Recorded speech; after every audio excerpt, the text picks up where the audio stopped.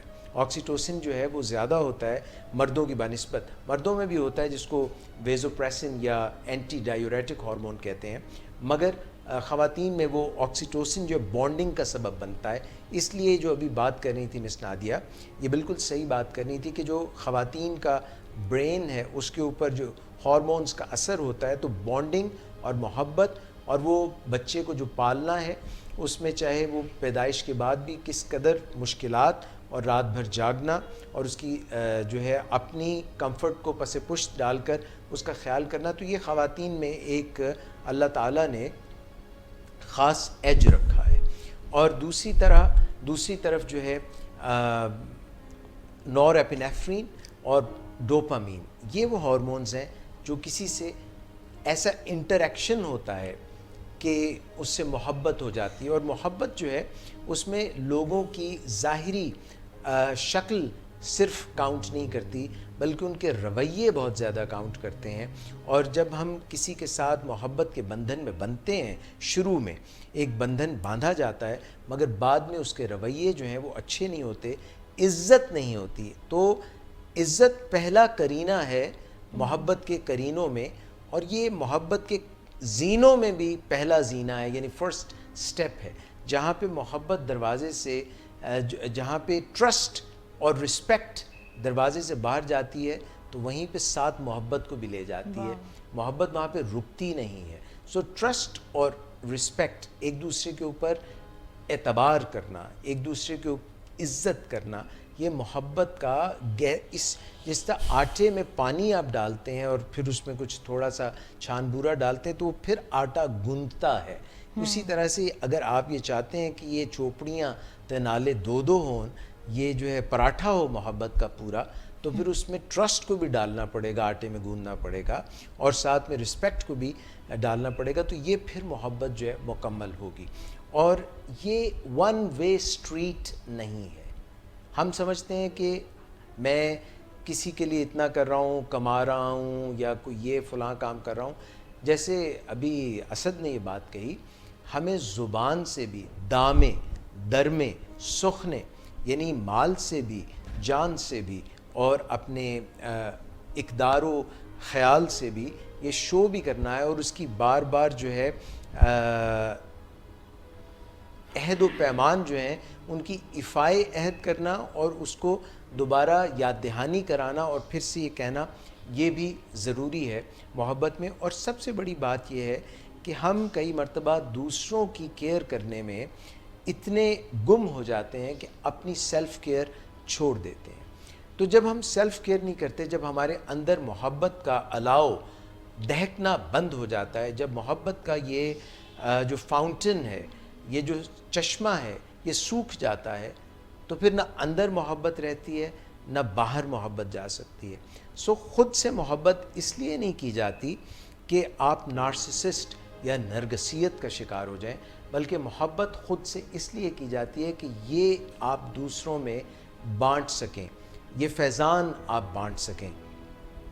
سو اس کے لیے اپنا خیال رکھنا بہت ضروری ہے، اپنی ذہنی اور جسمانی صحت کا، کہ ایک ہی کوئن کے دو پہلو ہیں، ذہن اور جسم ایک ہی تو ہے، پورا جسم جو ہے اسی کا تو حصہ ہے. تو دونوں کا خیال رکھنا بہت ضروری ہے، اور زندگی میں بیلنس کرنا، اور روحانی طور پہ، جسمانی طور پہ، معاشرتی طور پہ، اور جو ہے ذہنی طور پہ، نفسیاتی طور پہ خیال رکھنا اور ایک بیلنس رکھ کے اگر ہم چلیں گے تو پھر ہم محبت سمیٹنے کے بھی قابل ہوں گے اور بانٹنے کے بھی قابل ہوں گے. کچھ وقت نکالنا اور اللہ کی اس وسیع تر کائنات کے اوپر غور و فکر کرنا، اور جو ستارے ہیں اور جو آسمان ہے اور جو چاند ہے اور یہ زمین ہے اور یہ نباتات ہیں اور یہ جو پھل ہیں اور یہ جو پھول ہیں اور یہ جو موسموں کا ہیر پھیر ہے، اور یہ تمام کو محسوس کرنا، اور کبھی ان کی سختی اور کبھی گرمی اور کبھی نرمی، اس کو محسوس کرنا کہ وقت ایک سا نہیں رہتا، اور ہمیں ہمت نہیں ہارنی چاہیے، اور صبر اور شکر کا کام جو ہے یہ اپنی ذات میں اور دوسروں میں پھیلانا، یہ سب جو ہیں یہ پیار اور محبت کو فروغ دینے کے لیے ضروری ہیں.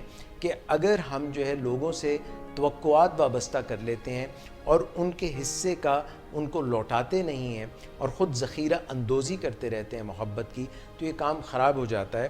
محبت جب ایک نمک کا سپون آپ بھرا ہوا لیں اور پورا ایک گلاس میں ڈال دیں، تو یہ محبت اگر اتنی تیز ہوگی، اتنی تیز و تند آندھیوں کی طرح ہوگی، یا ایک گلاس پانی میں جس طرح آپ پورا چمچ بڑا چمچ نمک کا ڈال دیں تو وہ پی نہیں سکتے. تو کئی دفعہ یہ جو سک لو ہوتا ہے، یہ سک لو بٹوین مین اینڈ وومن بھی ہو سکتا ہے، یہ سک لو بچوں کے ساتھ بھی ہو سکتا ہے، کہ جب آپ میرٹ پہ نہیں چلتے، بس پیار ہی پیار ہے مگر میرٹ بالکل ختم ہو گیا ہے، تو پھر یہ محبت جو ہے یہ ایکسپیکٹیشنز اور توقعات ایک جب ہم کسی سے باندھ لیتے ہیں یا کوئی ہم سے باندھ لیتا ہے، اور یہ پیار ہی پیار میں ہم کہتے ہیں میں محبت تو کرتا ہوں، میں جذبہ تو رکھتا ہوں، مگر یہی محبت کا جذبہ جب ہم دریا میں وہی پانی کو پھیلا دیتے ہیں اور اس کو فیضان عام کی طرح بانٹتے ہیں اور سمیٹتے ہیں، تو پھر یہ اس طرح سے کڑواہٹ اس کی ختم ہو جاتی ہے.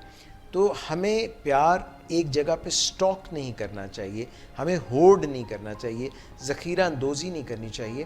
اس کو بہت ہی عزت احترام کے ساتھ لوگوں کے ساتھ جب ہم بانٹیں گے اور سمیٹیں گے، یہ ایک فلو کی طرح ہے. اس کو ایک جگہ پہ آپ بند کر لیں گے تو پانی جو ہے جہاں پہ ایک جگہ پہ رکا ہوتا ہے اس میں سڑان، اس میں بدبو پڑ جاتی ہے. جب اس کو ہم چلنے دیتے ہیں، یہ محبت کا سرچشمہ، یہ جو بھی کچھ ہے محبت کا پھیلاؤ ہے، اس کو جب ہم سمجھتے ہیں اور اس کو لے کے چلتے ہیں اپنے اندر اور اپنے باہر، تو پھر یہ محبت جو ہے واقعی اس طرح سے بن جاتی ہے جس طرح سے اس کا ایک تصور ہے.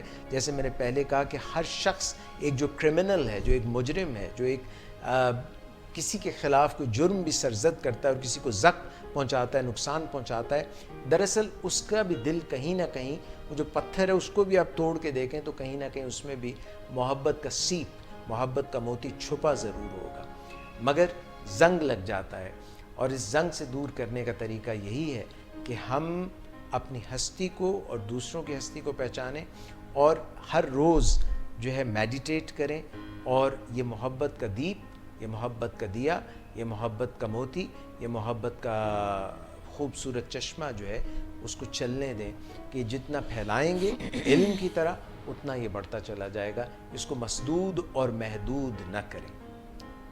تو یہ تھی چند باتیں جو محبت کے متعلق میں آپ کہنا چاہتا تھا، کرنا چاہتا تھا. کچھ باتیں اور بھی ہوں گی جو رہ گئی ہوں گی، مگر وہ پھر کسی دن کے لیے رکھتے ہیں. آج کی نشست میں مس نادیہ شیخ آپ کا, اسد اصغر آپ کا بہت شکریہ, اور خاص طور پر آپ کا بہت شکریہ کہ پروگرام میں تشریف لائے. 7 بجنے کو ہیں, اگر آپ چاہیں اور آج کے ٹاپک کے حوالے سے ہم سے کوئی بات کہنا چاہیں, کرنا چاہیں, ٹیلی فون نمبر آپ کے سامنے, ہاتھ آپ کے اور فون آپ کا, پیسے آپ کے, نمبر ہمارا.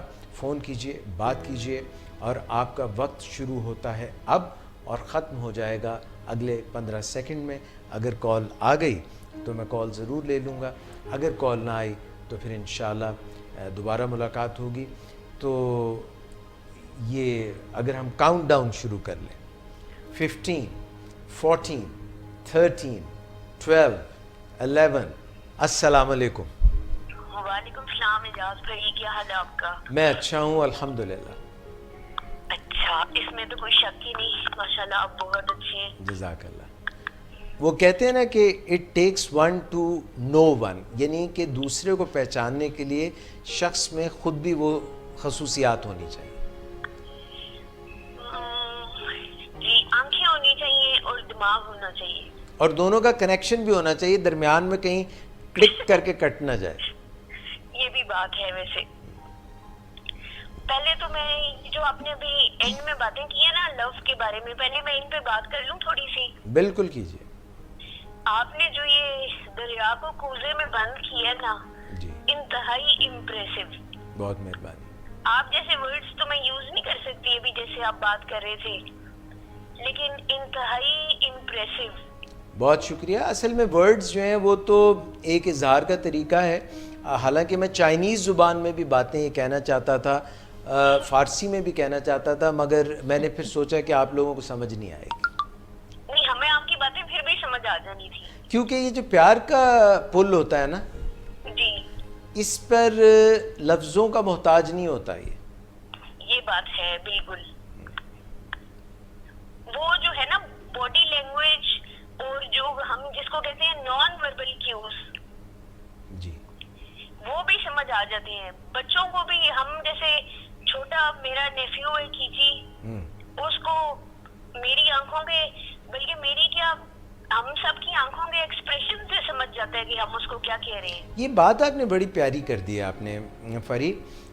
بچے جو ہیں وہ بول نہیں سکتے ہیں, وہ دیکھتے ہیں اپنے پیاروں کی طرف. جانور جو ہیں وہ بول نہیں سکتے ہیں, وہ اپنے پیاروں کی طرف دیکھتے ہیں. ان کو پتہ چل جاتا ہے کہ کون جو ہے نگاہ التفات سے ہماری طرف توجہ کر رہا ہے اور کون جو ہے اس کے دل میں کھوٹ ہے. مگر یہ نہیں مجھے سمجھ آتی کہ جن کو ہم بڑے پیار سے ایک دور میں دیکھتے ہیں اور ان کی آنکھوں میں جب ہم جھانکتے ہیں تو ان کے دل تک اتر جاتے ہیں, تو بعد میں آنکھوں پہ کون سا غلاف چڑھ جاتا ہے کہ پھر وہی آنکھیں ہوتی ہیں, وہی سب لوگ ہوتے ہیں, مگر دل جو ہے وہ ان میں دوریاں آ جاتی ہیں.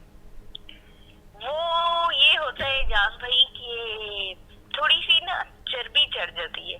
تو کیا وجہ ہے؟ یہ لوگ زیادہ جو ہے ایسے کھانے کھاتے ہیں جن میں چربی زیادہ ہوتی ہے, فرائیڈ چیزیں بہت کھاتے ہیں. وہ مغز, نہاریاں اور یہ کھابے شابے جو لاہوری اس طرح کی چیزیں کھاتے ہیں. اس کا مطلب لاہور والوں میں محبت کی کمی ہے, ان کی آنکھوں. لاہوری کھابے پنڈی میں بھی ملتے ہیں. اچھا, جی, مگر میں نے تو امریکہ والوں کو بھی دیکھا ہے, ان کی بھی آنکھوں پہ جو آپ نے کہا وہ ایسی چیزیں آ جاتی ہیں. یہ سیلیبریٹیز ہیں, یہ جب پردہ سیمی پہ آتے ہیں تو ایسے کر کے دیکھتے ہیں تو ادھر کتنی دوشیزائیں گر جاتی ہیں. اور وہ اعجاز بھائی ان لوگوں کے دماغوں میں بھی چربیاں چڑھ جاتی ہیں. یہ کیوں چڑھ جاتی ہیں؟ یہ دماغوں پہ سے چربی کیسے ہٹائیں اور محبت کی اینک کیسے لگائیں؟ اعجاز بھائی دیکھیے, اس میں نا مذاق کے علاوہ آن اے سیریس نوٹ 5000 والا. ہاں جی, وہ بند کرنے والے ہیں ویسے. اچھا نہیں, میں بات کرتی ہوں. دیکھیے بات یہ اعجاز بھائی کہ جو ہالو مائنڈیڈ لوگ ہوتے ہیں نا. ہالو مائنڈیڈ کون؟ جو کہتے ہیں ہالوئے پاریا, ہالوئے پاریا, پہلے میری بودی پٹی پھر مینو ماریا, ہالوئے پاریا. واٹ از دس؟ جی, ہالو کون؟ ہالو مائنڈیڈ کو جن کو پہلے ان کے پاس زندگی میں کچھ خاص انہوں نے دیکھا نہیں ہوتا. اچھا, ہالو کا مطلب ہوتا ہے جن کا دماغ خالی ہو, دماغ خالی ہوتا ہے, بے ذوق لوگ. بے ذوق. تو ہاں جب ان کو کچھ مل جاتا ہے نا بعد میں, ہاں, تو وہ اس کو ڈائجسٹ نہیں کر پاتے. اچھا, یعنی کہ جو محبت ہے وہ بالکل ایسے ہوتی ہے جیسے کوئی بیکٹیریا والا سالمونیلا والا کھانا مل گیا, کوئی فوڈ پوائزننگ جیسے ہو جاتی ہے, تو اس طرح سے کچھ لوگوں کو محبت کی فوڈ پوائزننگ ہو جاتی ہے, ان کو دست لگ جاتے ہیں. بالکل, اور وہ ڈائجسٹ نہیں کر پاتے اس کو, وومٹ آؤٹ کر دیتے ہیں. یہ مجھے آج پتہ چلا ہے کہ محبت میں بھی گیسٹرو ہو جاتی ہے. ہو جاتی ہے, بالکل ایسے لوگوں کو ہو جاتی ہے. اور ان کو نا پھر ان کے ہر جو وائٹل آرگن ہے باڈی کا, اس پہ کوئی نہ کوئی اثر ہو جاتا ہے. ان کو نظر بھی صحیح نہیں آتا, اور اس لیے وہ اگلے بندے کے آنکھوں کے لو کو دیکھ بھی نہیں سکتے. تو یہ بات ہے. کیا کریں, کیسے, کس ڈاکٹر کے پاس, پیار کہاں بکتا ہے, پتہ بتا دو. Hello, cut because of the time. ہاں, اوہو, وہ پھر آ گیا. ہاں, اچھا ایک دفعہ وہ کٹ کر دیا پروڈیوسر صاحب نے فٹاک. پروڈیوسر صاحب نے کتنے منٹ پہ رکھا ہوا ہے یہ؟ 5 منٹ پہ کٹ ہو گیا جی. ابھی تو میری بات پوری نہیں ہوئی. جلدی سے کر لیں, یہ سیکنڈ کال پہ 3 منٹ پہ رکھا ہوا ہے انہوں نے. اچھا چلیے, میں پھر اپنی اسپیڈ سے شروع ہونے لگی ہوں. جی. اچھا, تو آپ جو بھی بات کر رہے تھے نا پہلے, وہ اس میرے ذہن سے نکلوا ہی دیے اعجاز بھائی, ڈسٹریکٹ ہی کر دیے مجھے. اب دیکھیں, میں بھی تو کرتا ہوں پروگرام میں, باتیں بھی ہو رہی ہوتی ہیں اور ذہن میں بھی رکھا جاتا ہے. تو میں آپ کی طرح تو نہیں ہونا اعجاز بھائی, آپ کا لیول اور میرا لیول, دیکھیے, آپ میری طرح تو نہیں ہیں, مگر آپ خود بھی یونیک ہیں, اور یہ مس نادیہ ایک اور جو ہے نمونہ یونیک ہیں, اور ادھر ایک اور یونیک نمونہ. ہم جتنے نمونے ہیں سب یونیک ہیں. آج نمونوں کی بھرمار ہے آپ کے شو میں. جی جی, سیمپلز ہیں یہ سارے.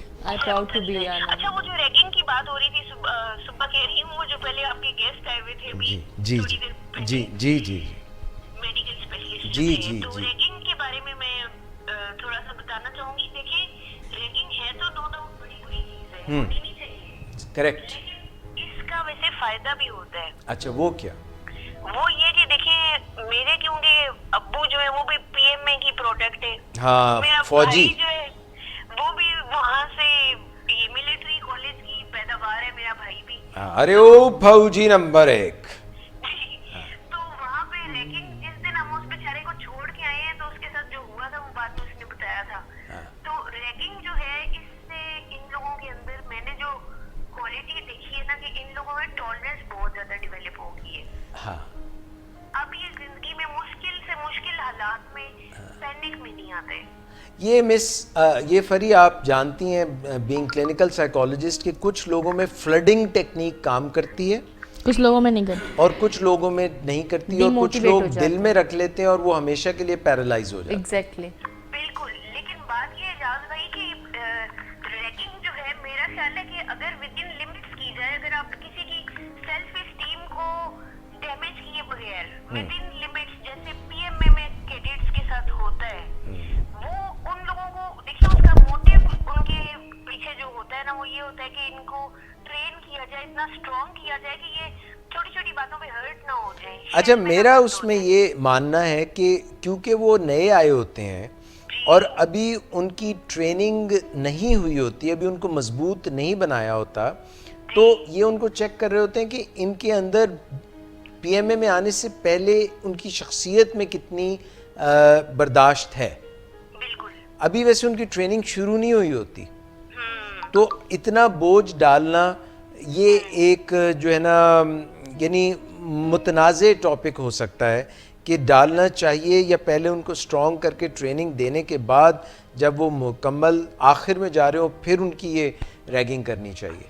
ویسے میرے خیال میں جو میرا پوائنٹ آف ویو ہے نا پرسنل, وہ یہ کہ پہلے ڈالنا چاہیے, وہاں سے ہی آپ فلٹر کر لیتے ہیں کہ کون اس قابل ہے کہ آگے جو ہے اس میں سروائیو کر سکتا ہے ملٹری لائف میں, اور کون نہیں کر سکتا. اچھا, میں نے یہ دیکھا ہے کہ بہت سا ٹیلنٹ جو ہے مختلف فیلڈز میں, جب ہم ان کو ایک ماحول دیتے ہیں, کیونکہ جب ایک کمپل ہم لگاتے ہیں, جب ہم بیج بوتے ہیں, تو اس وقت وہ ابھی جو ہے اسٹرانگ نہیں ہوتا, ابھی وہ ایسا ہوتا ہے کہ وہ حوادث کو یا سختیوں کو برداشت نہیں کر سکتا. اگر ہم وہیں پہ اس کو کل کر دیں تو کئی دفعہ بہت سارا ٹیلنٹ بعد میں جس نے پنپ کے سامنے آنا ہوتا ہے وہ ہم اسے مس بھی کر سکتے ہیں. ویسے بات آپ کی بھی ٹھیک ہے, اور لیکن وہ ٹیلنٹ اگر وہاں سے نکل کے بعد میں کسی اور فیلڈ میں جا کے فلرش کر سکتا ہے. اچھا, ہیومن مائنڈ جو ہے, ہیومن مائنڈ اور ہیومن ہارٹ بنیادی طور پہ جب پین سے گزرتے ہیں, سختی سے گزرتے ہیں, تو ان میں ایک انسائٹ تو ڈیولپ ہوتی ہے, مگر یہ ڈیپینڈ کرتا ہے کہ جو بات آپ نے جیسے فرمائی ہے کہ ایک حد ہونی چاہیے, اس کا ایک سیلف اسٹیم مسخ نہیں کرنا چاہیے. مسخ نہیں کرنا چاہیے اور اس کا مذاق نہیں اڑانا. مقصد یہ نہیں ہے کہ آپ اس کو ہرٹ کر دیں, مقصد اس کو اسٹرانگ بنانا ہے. بالکل ٹھیک. اب پیرنٹس اگر بچوں کو ڈانٹتے ہیں تو اس کا مقصد یہ تو نہیں ہوتا کہ وہ بچے کی انسلٹ کر رہے ہیں. جی جی. اس کا مقصد یہ ہوتا ہے کہ وہ بچے کا بیہیویئر جو ہے اس کو شیپ کر رہے ہیں. اچھا, مجھے یہ بھی کسی نے بتایا پی ایم اے کے متعلق کہ جو لوگ ریگنگ کرتے تھے اور جنہوں نے ریگنگ کروا لی اور ان کا جو بانڈ بنا بعد میں 2 سال جب وہ پی ایم اے میں رہے یا ایون کسی اور انسٹیٹیوٹ میں, تو وہ جو بانڈ بنا تو وہ بعد میں جن لوگوں نے کی ریگنگ وہ یہ فیل کرتے تھے کہ یار اس نے ہماری بات مانی اور برداشت کی, تو we have a close bond with this person, because emotionally جب ایموشنل کنیکشن ہوا, کیونکہ ایموشنل بات ہو جاتی ہے نا, جب کسی کو آپ کر رہے ہوتے ہیں, اس کو دبا رہے ہوتے ہیں اور وہ ود اسٹینڈ کرتا ہے, تو بعد میں انہوں نے اس کی they started taking care of that person as if that is one of their own prodigy. لو جی, سیکنڈ ٹائم پھر کیونکہ وہ ہم نے یہ کیا میری ریکویسٹ پہ ہی کیا ہے, تو یہ بالکل اب کال دوسری دفعہ کٹ گئی, تو اب کوئی بات نہیں. دیکھیے بات بیچ میں رہی مگر کافی ہوئی بھی تو صحیح نا. ہم اکثر ان چیزوں کو نہیں دیکھتے کہ بات ہوئی کتنی, پایا کیا, یہ بھی تو دیکھیں نا, یہ بھی تو سوچ لیں. بہت زیادہ محبت کی بات ہوئی تو کچھ محبت کی خصوصیات اگر میں 2 منٹ میں اگر گا کے سنا دوں. پلیز سنائیے.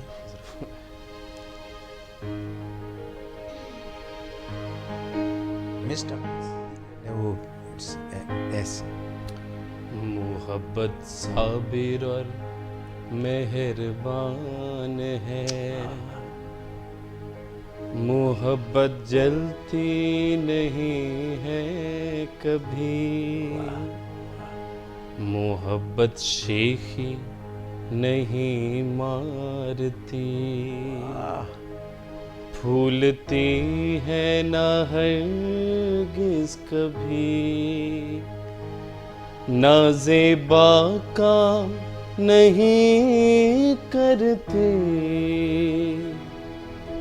بہتری خود کی چاہتی نہیں, جھنجھلاتی نہیں ہے کبھی, بدگمانی نہیں کرتی, بدگمانی نہیں کرتی, نہ توڑو دل کبھی کہ رہتا ہے وہاں خدا کے جس پہ تم ہو رکھتے سب ایمان. واہ. نہ توڑو دل کبھی کہ رہتا ہے وہاں خدا کے جس پہ تم ہو رکھتے سب ایمان. محبت دو گے جو محبت پاؤ گے, سو سمپل. جو نفرت بیجو گے تو نفرت کاٹو گے. Beautiful, beautiful, excellent, profound, simple yet heart touching and so true. اور آج کے پروگرام میں یہ کال جو تھی اس کے بعد ہم چاہ رہے تھے کہ اور بھی کالز آئیں, مگر ابھی فون بج نہیں رہا اور ہمارا جانے کا وقت بھی ہو گیا اور بہت سے لوگوں نے چیچی والی انگلی بھی اٹھا دی ہے. تو اس لیے آج کے پروگرام سے ہم آپ سے اسی وقت اجازت چاہیں گے. انشاءاللہ پھر ملاقات ہوگی. اپنا بہت خیال رکھیے گا, محبت سمیٹیے گا, محبت بانٹیے گا. مجھے جاتے جاتے ایک نظم یاد آ گئی جو کہ میں نے پہلے بھی کئی مرتبہ آپ سے شیئر کی ہے, اور بس اسی کو میں دوبارہ آپ سے شیئر کرنا چاہوں گا. تیرا ہاتھ ہاتھ میں ہو اگر تو سفر ہی اصل حیات ہے. میرے ہر قدم پہ ہیں منزلیں, تیرا پیار گر میرے ساتھ ہے. میری بات کا میری ہم نفس تو جواب دے کہ نہ دے مجھے. تیری ایک چپ میں جو ہے چھپی وہ ہزار باتوں کی بات ہے. تیرے ہونٹ پھرکیں تو صبح ہے, تیری زلف بکھرے تو رات ہے. تیرا ہاتھ ہاتھ میں ہو اگر تو سفر ہی اصل حیات ہے. اپنا خیال رکھیے گا. اللہ حافظ.